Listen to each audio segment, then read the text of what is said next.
Hi everyone, ఇంట్లోనే పర్ఫెక్ట్గా ఓట్స్ని ఎలా ప్రిపేర్ చేసుకోవాలో ఈరోజు వీడియోలో చూసేద్దాం. ముందుగా స్టవ్ ఆన్ చేసుకుని స్టవ్ పైన గిన్నె పెట్టేసుకుని 1 కప్ వరకు మిల్క్ యాడ్ చేసుకోండి.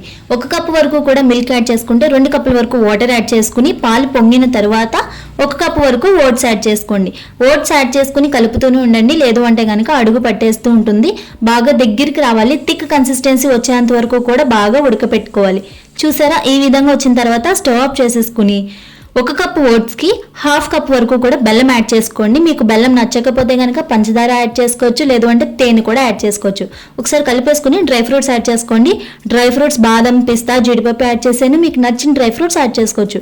ఫ్రూట్స్ యాపిల్, దానిమ్మ యాడ్ చేశాను, మీకు నచ్చిన ఫ్రూట్స్ కూడా యాడ్ చేసుకోవచ్చు. ఇదే వీడియో లాంగ్ వీడియో కూడా మనం చేసామండి. 1 కప్ వరకు ఓట్స్ తీసుకుంటే 2 కప్పుల వరకు బెల్లం తీసుకోమని చెప్పాను, సారీ ఫర్ దట్. 1 కప్ వరకు ఓట్స్ తీసుకుంటే 1/2 కప్ బెల్లం పర్ఫెక్ట్గా సరిపోతుంది. అంతేనండి. Thanks for watching.